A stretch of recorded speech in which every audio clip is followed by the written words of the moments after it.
Usta, Sürücü, ustalar, hoş geldiniz. Ustazlara, sizlerle anladım. Ustazın aydınlarımız şakaydı. Oda anne.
Bugün bizim sayahatқа baratınımızı unutmadыңыздар ма? Hayda! Құрметті оқушылар, бүгін біз саяхатта бәжелер жиналған үйге қонаққа барамыз. Қандай керемет! Әжелеріміз жомарт атаның үйінде кегіз басуға дайындалып жатыр. Сол үйге саяхаттап барамыз. Не дейсіз? Жомарт атаның үйіне саяхаттап барамыз кегіз басуға. Әжелердің дайындығын көреміз. Бір мұғалім сіз бастаңыз, мен сізге не дейін?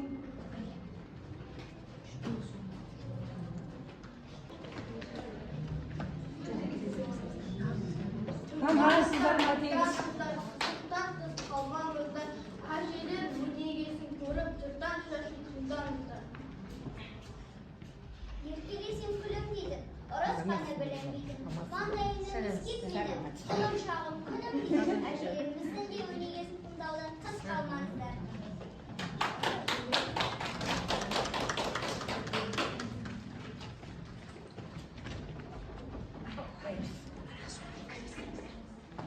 Ал құрметті әжелер мені жомарттың шаңырағына келіп қалдыңыз, ырысқын дастарханды жайында. Сәлематсыздар ме? Сіздер ма балалар? Жоғары шығыңдар. Ал төрлетіңдер ғана. Мынау көтерістің қасына жақсы келер басына дегендей, мынау біз бір игі істі бастап, жақсы істі бастап жатыр едік. Сендер соған дөккілген екенсіңдер. Ал Балалайды ұрдығы жатпайды деген. Сәкежан, Біз дағынан естідік сіздердің жиналатындарыңызды. рас біздің үйдің дарыны сондай енді ол өзі жатқызбайды еш нәрсені қылшықты да жатқызбайды көлденең сөзді де қалдырмайды барлығын ұратын жерде ұрып құлататын жерде құлатып жүреді өзі солай сондай бала ол ал енді қош келдіңіздер екі самансыздар барлықтарыңызға алла денсаулық күш қуат берсін осы бастап жатқан бастама ісімізді жақсылап барлығымыз бір кісідей бір үйдің баласындай болып барлығымыз аяқтап тастауға алла нәсіп етсін жақсы келдіңіздер барлықтарыңызда ал енді құрметті әжелер үлкен ұлағат дейді балалардың ұрпаққа жалғастығы дейді өзіміздің баяғыда сіздер де жас болдыңыздар міне қазір ұлағатты анау әже болып отырсыздар өсиетті айтып отырасыздар міне сіздерге қарап өседі кішкентай балапандар ал енді жолдарыңызды берсін мынау Бану тәтенің бесік жырын айтып балаларға бесік туралы түсіндіріп жіберсеңіз несі туралы жалпылама бесікті қай уақытта қолданады мынау жалпы жас балапандар осы бесіктен өскен балалар қазағымыздың салтында әрқашанда мынау бесікте жатқан бала жақсы өседі жақсы өнеді иә бесіктегі бала бесіктейді дегенде қазақтың сөзі бар қазір коляскадан гөрі бесіктегі бала бесіктейді ұйқысы тыныш болады анасының да тыныш болады сол енді бесіктің қасиетін ұмытып қой айта берсе енді бос бесік беріп келген сияқты бұл кісі бесікті әкеле алады болсаларыңызға бірақтан балаларға түсіндіріп жатыр бесіктің басына дұғалайды ол қасиетін тілі көз болмасын енді өзен баланы сақтау керек деп балалар түсіндір ғой бесікке барлықтан да кішкентай бәрі де сол бесіктен шыққансыңдар иә сол тал бесіктен мінекей алланың өмірдің бесігіне адамзаттың бесігіне қарай алланың ыстығы мен суығы араласқан ыстық суығы бірге жүретін өмір бесігіне қарай аяқ басып міне биыл 2-ші сыныпта оқып жатсыңдар алла барлықтарыңа абырой берсін Тамаша, тамаша. Құрметті әжелер, бүгін киіз басуды неден бастадыңыздар? Соны да балаларға айта кетіңіздерші. мен енді жаңа киізді жуып, жүнді жуып, жайып кептіріп келдім. Енді ертең шиіміз бар салатын. Сондықтан балалар ертең тағы да келіп, сол бізге көмек қолдарыңды созыңдар. Ер балалар бесікті киізді тегуге көмектессін. Қыз балалардың жұмысы бесік теуге, білек теуге көмектессін. Ал ой салуға өрнегін сендер бізге қарағанда жассыңдар ғой. Қазір әдемі ой өрнектің жетірін білесіңдер, оқып жатсыңдар. Әртүрлі ойы бар, ол ойудың өзінің түрі бар. Жас балаға берілетін ой болса, оның бір арнайы өзінің иірімдеріменен, илектерімен келетін нелері бар. Соның барлығын сендер қазір оқып жатсыңдар ғой. Ол енді бұрын, қазір оны біз жасап шығарған жоқ. Ол бұрыннан, байырғы заманнан, ұлы ата-бабамыздан келе жатқан салт дәстүрдің өзінің бір жалғасын тапқан, осы уақытқа дейін келе жатқан 21-ші ғасырға дейін дәстүріміздің бір үзілмес қаймақ деп айтсам да болады қазағымыздың. Жақсы, рахмет сіздерге. Ал енді бізге Бану әжеміздің қолынан ұршық көріп отырмыз. Балаларға ұршық үйір үлгісін көрсетер ме екен бізге? Ана жүннің киіздің бетіне салатын, ою өрнекті әшекейлейтін түрлі түсті жібімізді да ол жіптерді иіретін түрлі түсті жібіміз қазір қазандағы бояуда, отта, қайнақ олда жатыр. Ол енді суығанша әжеміз бізге сендерге тоқыма тоқитын жүн жалғыз ол емес, жалғыз ол тоқыма дегеннің, ұршық дегеннің қызметінің шықатын жіп қызметінен шыққан қазір заводтан шығады. Бұл баяғы заманда ұршық әжелеріміз қолдан ескен барлығы, қолдан жасаған. Соның барлығының бір түсі нәски тоқып береді, қолғап тоқып береді, бас киім тоқып берген әжелеріміз. Соның бір несін ұршық иіруді сендерге көрсетіп жүрсін қыз балаларға. Енді зейіні болып оны мынау бір жақсы нәрсе екен, мен әрі қарай оны мен де үйренейінші деген ұлдар болса, жалғыз қыздар, қыз балалар емес, ұл балаларда қарап отырыңдар, ұршықтың қалай иіретінін көрмейді. Мысалы жүннің қалай пайдалану керек, біріншіден біз жүнді жуып аламыз, бірнеше қайтарамыз. Содан жуып алғаннан кейін салып сабаймыз, түтуге оңай болу үшін. Сосын ұршықпен иіреміз. Иіргенде мысалы нәшки биялайға жіңішке болып иіріледі, ал текемен сырмақтарға Şimdi kalk da acele. жаңағы ойының сыртынан жаңа басқаларға жуандау жүрді. Мен мысалы жаңағы нәски рейхан мысалы өтінішке сіздерге балалар көріп отырсыңдар Көріп үйреніп алайық, иә балалар? қарап отырыңдар көріп қарап отырсыңдар Ұршықша иіріп деген сөз осыдан қалған аба балалар? Ұршықтың иірілуін қараңдаршы қандай керемет. андай қазақта бір үйді билеп отырсың ұршықтай иіріп отырсың деп жас келіндерге айтамыз ғой ренжіп қалған кездерде не істемей жатырсың сол сияқты ұршық деген осы болар иә қазақта мақал бар мысалы ана келіні мысалы ана бір үйде сол ұршықша иіріп отыр екен дегендей сонда ол үйдің шаруасын бәрін солай бұл мысалы жаңа нәски береға ешті береміз жіңішке ал енді жаңа текемет жаңа сыртынан ойылдың сыртынан бастыратын енді қазір Мынау келген Асылымның әжесі. Жылы нәскиді. Жібін дайын болды. Мұрагелдің әжесінің үйіне барып, нәскиге алайға жіб алады екен. Иіру білмесек те тоқу білеміз енді. Ол енді тоқығанға қазіргідей сымды шөппен тоқымаймыз. Баяғының жалғыз ауыз, жалғыз басты ағаш күршегі болатын тобылғы деген неден жасап алған, сол тобылғыдан жасап алған күршегіміз бар. Енді сол бір күршекпен де тоқимыз біраз нәрсені. жаңа ойылдың сыртынан бастыратын жіп бар сондай жуаншағын келеді Жуан шайы қойыреміз дейді бала. Айырмасы.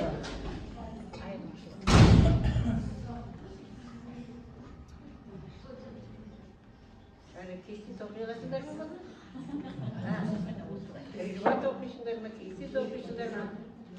Ондай істемейсіңдер, біздің уақытымызда сондай істегенбіз. Бәрін қолынан сырмақ мынау қолынан шыққан сырмақ әрден тозығы жетіп біткен уақытында. Көрдіңдер ме? Көненің көзі керемет. Қазір сырмақ істейді. Енді құрақ көрпе туралы айтсаңыздар, сізге қосқанға дейін. Құрақтан қиықтан жатып барып істеулер мынандай ойын болады, түлпан ойын болады, сондайлармен жасайды. Мәшінемен себеп сендер келешекте жақсы маркетинг боламын десеңдер, үй ішіне өздерің көрпе жасап, астарыңа салатын, қонаққа салатын көрпе тігіп үйреніңдер құлындарың. Келешекте көр, азаматша боласыңдар, азамат боласыңдар, сондайда соны әжелер айтып жүрді, біз есін тұтап үйренейік соны деген пікірменен еңбектерін келісті, балалар келешекте көрпе жасаймыздар, балалардың айтқан тілдерін алып, жаңа іске кішкене ойын сөзсаңдар, бәрін үйреніп барасыңдар, бәрі мына қолымыз істейді. Сырмақтар тіктік, бітпестер тіктік, жаңағыдай көрпе зәттік түр-түрленен, бәлем қызыл аттық, шақтарыңдардан сондай дүние бердік. Сендерден өсесіңдер, ел етесіңдер, сондай жол боласыңдар, сол уақытта сендердің қолдарыңыздар, келіп тұрсыңдар. Ата-аналарға, мұғалімдеріңе рахметтеріңді айтасыңдар, жандарым. О, рахмет, жандай керемет. Құрақ көрпені көруге бір арнайы тағы келеміз әже. Ja, тағы келеміз.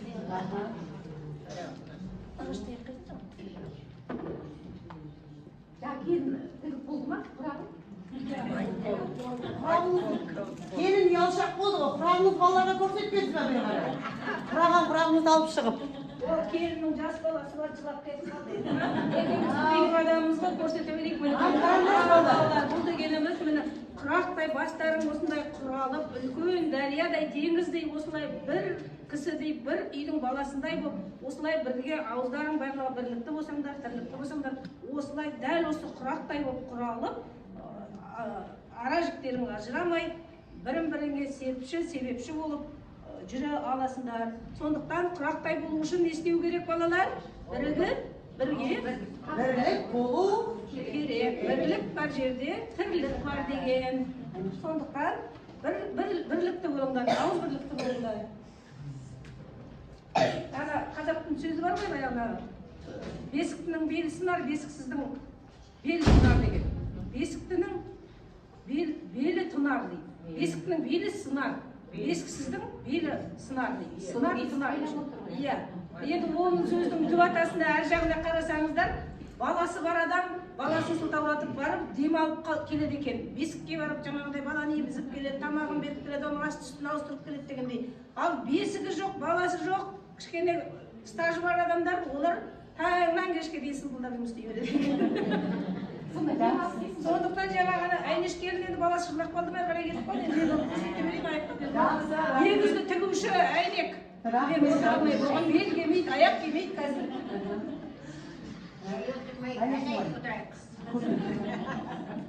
Ал енді құрметті балалар, сендер бүгін жақсы өсиет тыңдап жатсыңдар, барлықтар естерінде болсын, иә? Міне әжелер отыр, сендерге ақ батасын беріп отыр. Сондықтан да енді барлықтардың үйлерінде аналары, әжелерің бар ғой. Әжені бәрін жақсы көресіз ғой, иә? Балалар, иә? Әжеден артық ешкім жоқ. Мынаны қарашыңдар. Бір төрді толтырып отыр. Қартылар қазына дейді. Сондықтан да мен бүгін осы бүгін алтын уақыттарын бөліп, сендерге ақ батасын, қонақтар ақ батасын беріп кезеп отырған, әжелерге арнап, барлық қонақтар арнап, Жұбан ұлдағы дейді, мен қазақ әйелі не қайран қалар өлеңінен үзінді оқып берейін, иә? Келістік. Айнаш апай, Айнаш әже, сіз енді өлеңіңізді оқып болғанша, жаңағы Айнек келін балаңды тыныштандырып болсаң, бағана мынау обедке дайындап атқан, түскі асқа дайындап атқан қуырдағымыз бар еді ғой. Соның да әкеліп ортаға қоя бер мына жерге. Оғанша Айнекең несін оқи берсін. Ой, әкеледі ғой сіздер мазасыз енекесіз. Біз мазасыз болмасақ, қазіргі жастар ширамайды, солай оларды. Жұбан мұлдағали, мен қазақ әйеліне қайран қалам. Мен қазақ әйеліне қайран қалам. Жайнаған, жалынаған, жайраңдаған. Әйелдің шашы ұзын, ақылы қысқа дегенді айттың екен қайдан бабам. Айттың ба сақалыңнан алмағанға, оны сен опасыздар алдағанда, айттың ба әзәзілге көнбегенде, салғанда ақ сайыданын алла болғанда, тағы да бар, алдым басты әйелденде, дегенің бақыр басты елге жатып. Жоқ, бұл сөз шектен кірген бұл өтірік, кел баба байыптайық тұр отырып, қалайша сен әйелді кемсесің, әйелдің бір кезегі бола тұрып. Әжелер секілді бір батырмаған, ықтаған найзағайдан жарқылдаған. Қазақтың әйелі ешқашан, ешкімге еш алтынға сақылмаған. Шарадай ақыз болған, бейде болған, енадай танадархан кейде болған. Найсалып қол бастаған, жауға шапқан, балбұл, гүлбақта бұлбұл түзде болған. Аз қызық ада білген шерлігінен. О баба, бірдей терелігіңмен, Құранда, ханда оған бермек керек, сыйлатқан әжем өзін ақылымен. Аз сұрап әлде бірде атымызын, атамыз дейтін болған әйелімізін. Алып та жарамады анадан деп, айырылған айтудан да бақыл бірсін. О әйел, тұмшараған қараңғылықты да, қоямысың жоғырғылатпай мен алдыңда. Табынамын тәңірі деп, күштің де, сен ақылдың да, ардың да. Сол әйел алуана асыл қалып, басынан қанша сорды асырды арып, аздырмай жеткіз солар ұрпақтарын, осынау таңдай нұрлы ғасырға алып. Мен қазақ әйеліне қайран қалам, жайнаған, жалындаған, жайраңдаған. Сол менің жүрегімнің қаншасы, жылшылығын сұнамын айда оған.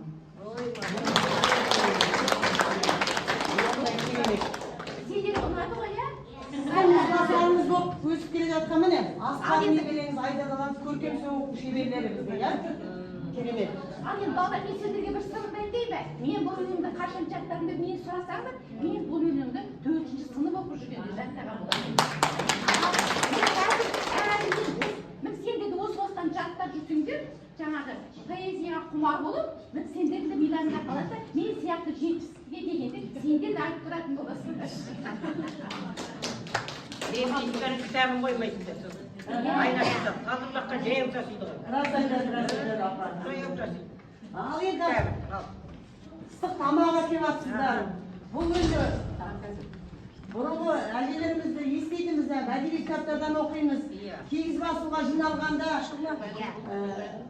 Tәттіден біреудің қолтығына қыса келіп, бірігіп отырып тәтті шай ішеді дейтінбіз. Соның мән мағынасын кішкене айта кетіп бізге.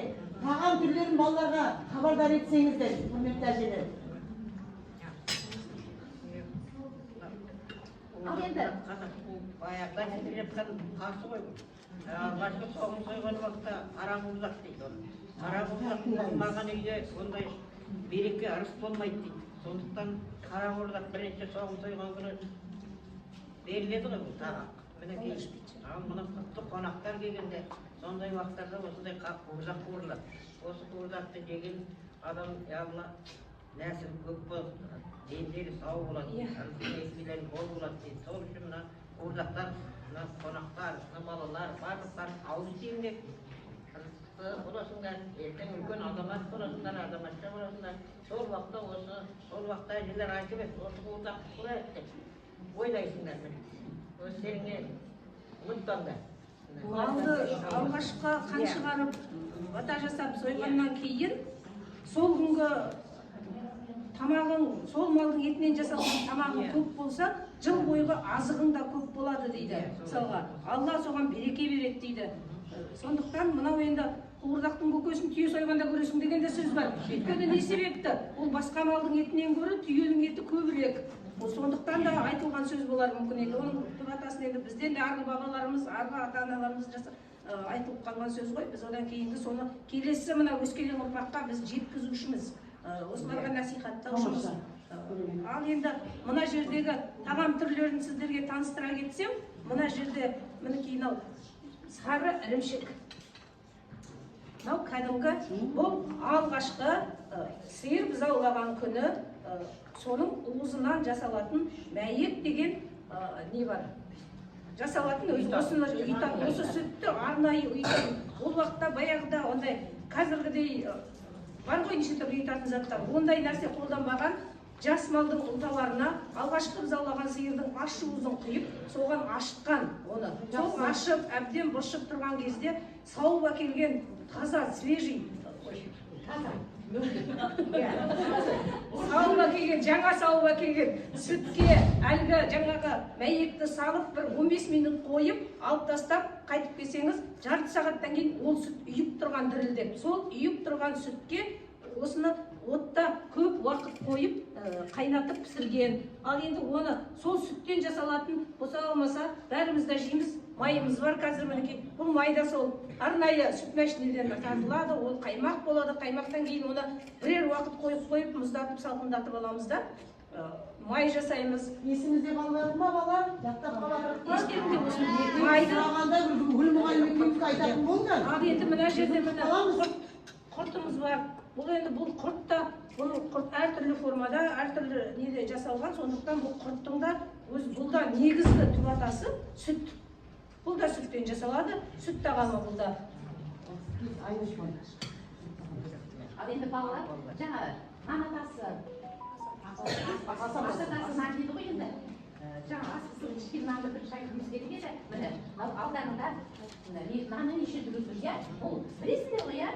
Бидайды салады, егеді, содан кейін ол бидай шыққан кейін оны тартады, содан баратта міне мынандай алдарында ұн болады, ұннан міне мынандай міне қауырсақ міне қасиет нан міне күнде пісіретін міне жұқа нан, содан кейін нан дейді міне ши бауырсақ, көріп тұрсыңдар ғой осының барлығы жаңағы ұннан жасалады. Жентті ұннан жасалады. Ана жент бар мына жерде. Қандай тамаша керемет.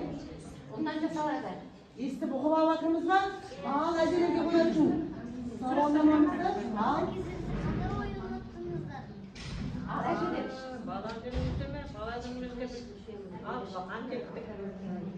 Ақ сүйек ойнадық далада. Қымбен жүктік далада. Жүгіртіп бұлас. Лақтырып, соны айдеді. Лақтырғанда қайда түсіп, соны табуға сымтыраға жүгіріп, соны тауып алуымыз керек. Соны тауып алатынбыз. Сөйтіп, тапқан адам өлең айтып, өздерінше той болады, сол үніменен сол ойнайды. Ал бақан тебеді, ер балалар асық ойнайды, ләңгі ойнайды. Осы мәк деген шықты кейінде қыз балаларға. Соны ойнайтынбыз. Сосын кесте тігеміз қыз балалар. Скрипач оқимыз, Görgen eski tokuyumuz bulaklarda hükümet dayınlık vermeydi olmakta. Her gün öz kolmen isteyip. Kolmen isteyip solayda soğukka geçenlerin önüne ecelerimiz günde gidip mescidip okup onun ben sağlamasının kaçıp görgünen eskerleri neler. Biz size aytқан ақсүйекті сабақтар қазір ғана заманауи түрде балаларға тапсырма орындатуға қолданамыз. Балалардың атын білген болмаса сізден керемет мағлұмат алған. Иә, оны үйге келгенде балалар бізден сұрайды. Баяғыда сіздердің уақыттарыңызда ақсүйек деген ойын болған ба? Оны сіздер қалай ойнайсыздар? Оны қайтесің, оны қайдан білсең десеңіз, бізге мұғалімдер бүгін апайлар мектепте соны үйретті деп сөйлейді. Шұғла, мынау қаншама адам келіп отыр, мына жерде ауылымыздың қариясы, қазыналары келіп отыр. Қариясы бар дейді, қазынасы бар дейді, ана кешегі бір сақтаған асқан еттен қалған барады ғой, әкесі еш бері қарай. Мына кісілер одан да ауыз дейсін. Барлық жабдықпен алып келді. Ал біз ойын ойнағымыз келіп отыр. Сол ойында бізге бір үлгі көрсетпейсіздер ме? Ғана ойын көрсетіңіздерші. Көрсетейін қазір, көрсетейін. Сіздер жеп беріңіздер, жеп Bizden jastausun koy bizge. Biz de asıl çubuğuna koyuyoruz. Kazırığa Бәрі сіздердің үлгілеріңіз. Сіздердің үлгілеріңіз тауға. Сіздер салған сара жол. Iya, tauga. Балалар кәнекей, алақанды бірін-біріне қосамыз. Ойын ойнаймыз, ойын. Ойын ойнаймыз, сәл-сәл артқа қарай шегінеміз, сәл-сәл артқа қарай отырыңдар, сәл-сәл артқа қарай. Бұл ойынның аты тыйын салмақ. Бұны қазір мен осы тыйынды аралатып салып өтемін. Кімнің алақанына түседі, сол кімнің алақанына түседі, сол маған ұстатпай кетуге тырысу керек. Егер мен ол баланы ұстап алсам, онда ол айыбын төлейді. Дайын болыңдар, айып төлеуге. Қашын болады ма? Ашада қанында.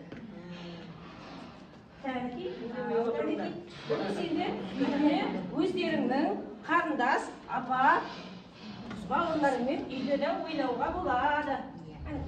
Кәнекей асамыз. Алаша ғой. Саған салмай кеттім ау деймін осы. Сен қай бала жомарт кейін боласың.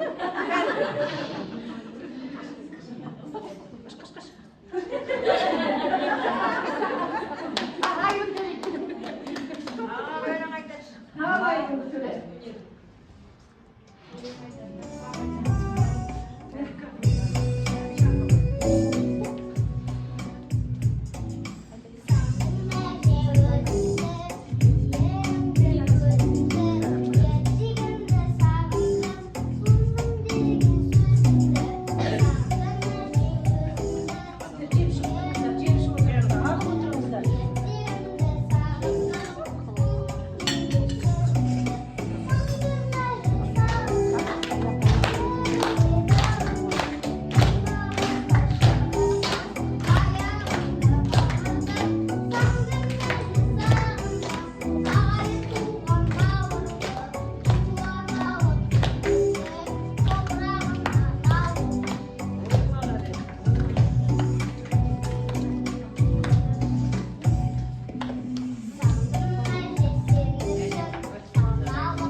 Қоржын қайда? Қоржын әкел.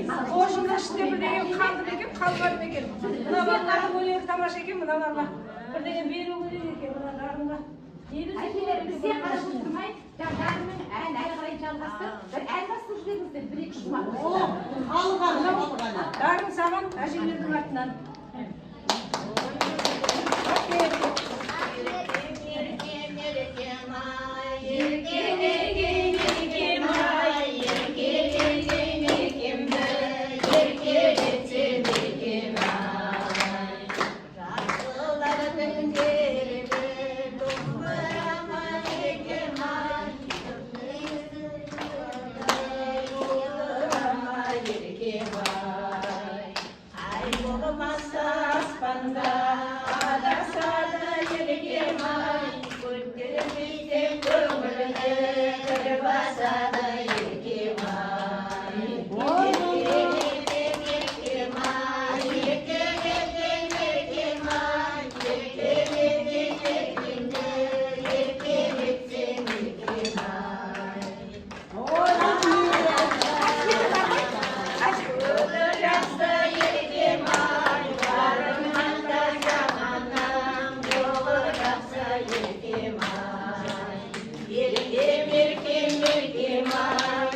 Біздің оқушыларымызда құрбыл келмеді. Ай, маңыз. Оқушыларымыздың шағын шашашуға қабыл алыңыздар. Құран жүрегім жарығын деп әжеден немересін шөбересін жүрегіне теңейді. Өмірден жиған барлық ғибаратын бүлдіршінді тәрбиелеуге арнайды. Әженің әңгімесі мен ертегісін тыңдау, өнегесін үйрену, ақылын жойға тоқу, ұрпақтың міндеті. Әжелер киелі, қасиетті, ардақты жандар. Әже біздің гүліміз, балаларды қуантып, ұзақ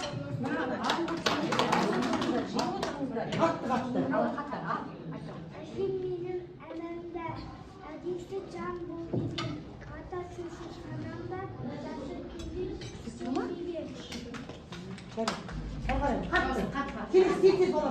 Менің әжем ағашына оны тұтып ағады.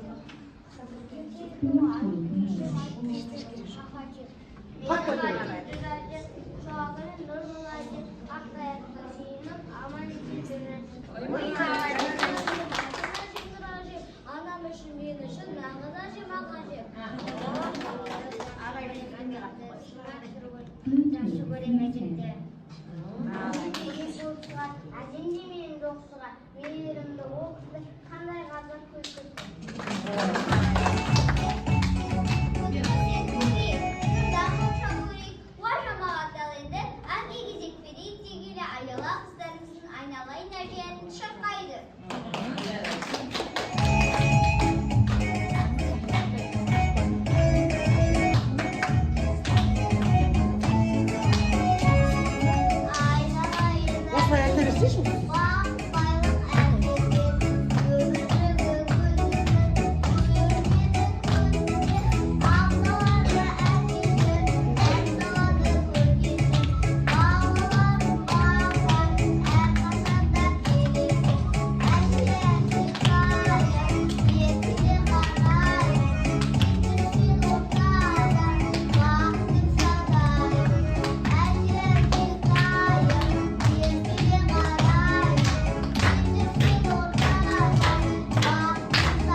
Баяғы уақытта бойындағы бар ұшып дауысқан қарды әжейге басып келеді. Bir нәрсе іздеп жүрмін, соны іздеп жүрмін. Іздеп жүрген алдымызда тұр ғой, оқымын, менің жастық шағым осы ғой.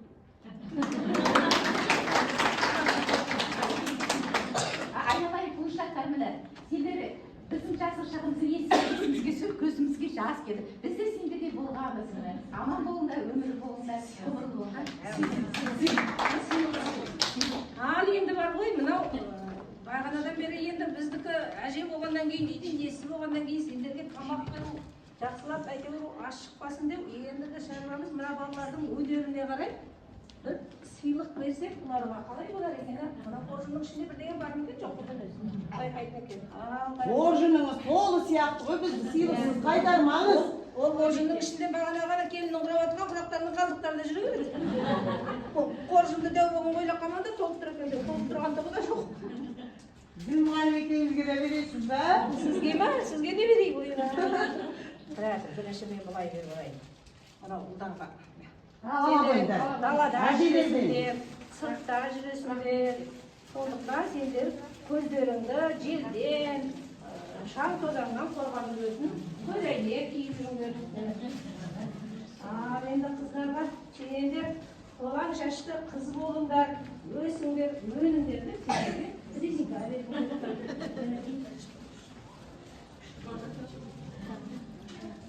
шаштарыңды жинап жүріңдер. Шашта тіл бар, көз бар деген бар. Қашан да қызы баланың шашы не дейді әжелер? Жинап жүріңдер. Көріп жүріңдер. Мен айтып отырмын ғой, мына құрақтарда жүре береді ішінде. Неше түрлі құрақ бар ішінде бұның. Ал қыз балалар, міне мынау тағы сендерге шаштарың жинап жүрсін.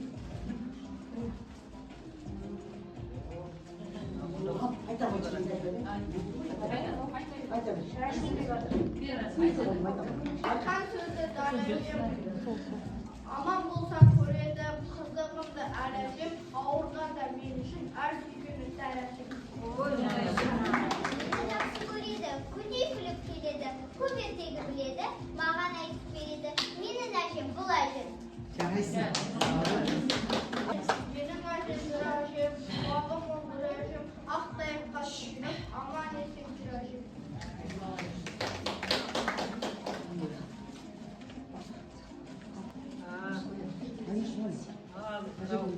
Балдарыма бата берейін. Батаға балар. Ал батамды берейін, дөң болсын берейін. Төбеңе толмасын.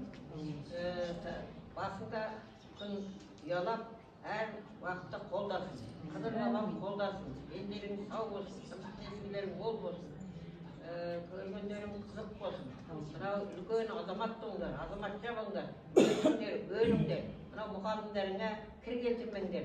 Елдерің сау болсын, жоғары оқудан көрініп, бізге көмектесіп алса сендерге нәсіп етсін. Денсаулықтарың мықты болсын. Мынау келген қонақтар барлықтарыңызға бақыт тілеймін. Елдеріңіз сау болсын. Жортқанда жолдарыңыз, жолдастарыңыз қыдыр болсын. Рызқы несібелеріңіз мол болсын. Алла бергеніне береке берсін, денсаулықтарыңыз мықты болсын.